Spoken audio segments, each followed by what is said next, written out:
안녕하세요. 이뻐이뻐입니다. 봄철이라 그런지요, 뾰족뾰족 피부 트러블도 생기고 또 피부가 예민해지기 시작하는데요. 이럴 때 피부를 자극하지 않으면서 우리의 소중한 피부 장벽을 강화시켜주고 또 지지막을 복구시켜줄 그 해결 방법을 제가 찾다 보니까요, 피부 지질막과 매우 유사한 성분인 그 천연 오일에 대해서 제가 관심을 갖게 되었습니다. 오늘은요, 머리에서 발끝까지 여러모로 활용이 많은 그 호호바 오일에 대해서 알아보고자 합니다. 일명 BTS 오일이라고 해요. 방탄소년단 BTS 멤버 중에 한 분이 쓰셔서, 분이라고 해야 되겠죠? 그분이 쓰셔서 굉장히 유명해졌다고 합니다. 아마 호호바 오일을 모르시는 분이 없으실 것 같은데요. 아마 다 들어보셨을 것 같아요. 호호바는요, 나무 열매를 짠 기름입니다. 호호바 오일은요, 호호바, 그러니까 보면 조조바라고 읽게 되잖아요. 이게 스페인어인데 제일 H로 발음하기 때문에 호호바로 읽힌다고 해요. 식물의 씨앗에서 추출한 그 액체 왁스를 말하는데요. 비정제 냉압착으로 만든 호호바 오일의 효능이요, 그대로 살아서 피부에 도움되는 비타민과 미네랄이 풍부하다고 합니다. 비정제는요, 방부제나 화학적인 성분이 첨가되지 않아서 오일의 본연의 향과 사용감이 그대로 살아있는 고급 오일 추출 방식인데요. 냉압착은요, 열을 가하지 않은, 그러니까 영양 성분이 파괴되는 고온 추출과는 달리 낮은 온도에서, 열을 가하지 않은 낮은 온도에서 씨앗을 압착해서 영양 성분 그대로 살리는 추출 방식이라고 합니다. 호호바 오일은요, 인디언 부족들이 피부와 모발 케어를 위해 사용하기도 했지만 상처 났을 때도 사용했다고 합니다. 왜 그럼 호호바 오일이 좋다고 할까요? 좀 알아볼까요? 이 오일은요, 사람의 피부 땀샘에서 생겨나는 그 피지하고 매우 흡사해서요, 피부에 쉽게 침투되는 식물성 오일인데요, 피부에 자극을 주지 않고 오일인데도 좀 끈적임이 좀 적고요, 또 모든 피부 타입에 사용할 수 있고 헤어나 얼굴, 바디, 정말 머리에서 발끝까지 다 사용할 수 있는 그런 오일이죠. 한국산학기술학회 논문지의 실험 결과를 제가 찾아보니까요, 호호바 오일을 한쪽 팔에 바른 쪽과 또 바르지 않은 쪽을 주 2회 총 8회 비교 실험을 하였는데요. 호호바 오일을 바른 쪽이 피부에서의 유분과 수분이 증가되었다고 해요. 호호바 오일을 이용해서 주기적으로 마사지를 하게 되면 유수분 함량을 증가시키고요, 또 피부 장벽의 기능을 회복시킬 수 있다고 합니다. 또 한국 사람들 때를 좀 많이 밀잖아요.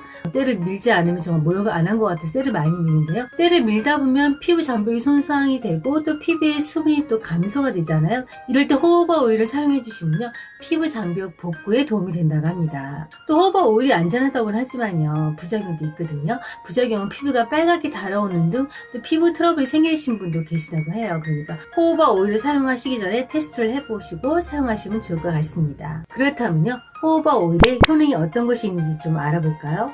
대표적인 효능은요, 비타민과 미네랄이 풍부해서요, 피지 케어나 보습 관리, 또 피부 트러블 생길 때 좋다고 해요. 또 피부 보습 및 장벽 강화에 좋은데요, 피부의 방어막 역할을 하는 그 지질이 꽉 잡고 있어야 튼튼해지는데요, 이게 좀 와르르 무너지면 피부에 수분이 빠져나가게 되면 어떻게 될까요? 이게 피부가 건조하니까 뭐 주름이 생기잖아요. 여기에 효과적인 게 호호바 오일인데요, 호호바 주성분인 그 왁스테르는요, 왁스테르는 사람의 피부와 매우 유사한 자연산 왁스로서요, 피부에 쉽게 침투되고 도 부작용이 없다고 해요. 이 왁스 에스테르는요, 피부 세포를 통통하게 유지하고 또 건강한 안색을 만들어주는데요, 나이가 들어가면서 왁스 에스테르의 함량이 감소하기 시작해서 피부가 칙칙해지고 주름이 생기는 거거든요.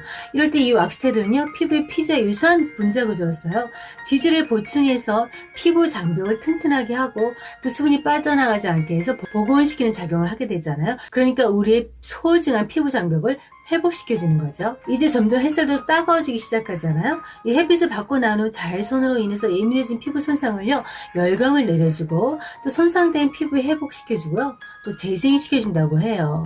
이 호호바 오일은요, 피부 표면에 막을 형성시켜서 피부의 수분을 증발시키는 것을 막아주고요, 또 피부 표면을 부드럽게 해주는 데 도움을 준다고 합니다. 또 주름 개선 효과에 좋다고 하는데요, 호호바 오일에는요, 비타민 E가 들어있어서, 비타민 E는 피부 노화의 원인 그 활성산소를 제거해주는 거잖아요. 또 비타민 E가 들어있어서 효과적이고 또 활성산소로 인해 주름을 방지하고 또 피부를 탄력 있게 만들어준다고 합니다. 그러니까 피부에 막을 생기게 해서 주름 생기는 것을 예방해주는 겁니다. 또 임산부 튼살 감소 및 예방에 좋다고 하는데요, 호호바 오일에는요, 피부 세포 재생을 돕는 성분이 있어서요, 임산부도 임신하게 되면 막 튼살이 막 생기잖아요. 그럴 때 임신 초기 호호바 오일을 배에 문질러 주시면 튼살을 예방할 수 있다고 합니다. 또 탈모나 모발 케어도 좋다고 하는데요, 호호바 오일에 함유된 그 비타민과 미네랄 성분들은요, 두피에 영양을 공급하고 피지 조절 및 노폐물 제거로 인해서요. 그 새롭게 생기는 그 모발 있잖아요. 새롭게 생겨나는 모발의 성장에 도움을 준다고 합니다. 우리 머리털 하나하나 정말 소중하잖아요. 나이 들면. 이럴 때 샴푸하시기 전에 호호바 오일을 머리에 좀 몇 방울 떨어뜨려서 이렇게 마사지 해주시면 좀 도움이 더 될 것 같습니다. 또 블랙헤드 제거에 좀 도움을 준다고 하는데요. 이 호호바 오일이 입자가 미세해서 모낭에 깊이 침투해서요. 식물성 오일 성분이 모공 속에 박힌 피지를 녹여줘서 블랙헤드나 화이트헤드 개선에 도움을 줄 수 있다고 합니다. 또 주의점이 있는데요. 처음 사용하시는 분은 테스트를 꼭 해보시고 사용하시면 좋을 것 같아요. 특히 피부가 예민하신 분들 계시잖아요. 그러니까 사용 전에 손등에 테스트한 후 사용하시고요. 또 아무리 식물성 오일이라고 하지만 너무 많이 사용하시면 모공을 막힐 수 있으니까요. 적당한 양을 사용하시면 좋을 것 같고요.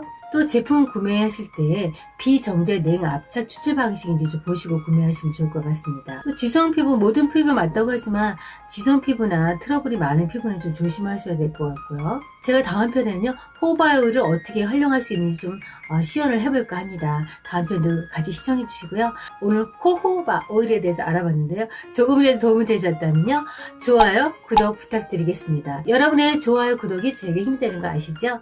오늘 하루도 해피 프리트 하루 되시고요. 저는 불타는 금요일날 여러분을 다시 찾아뵙겠습니다. 감사합니다.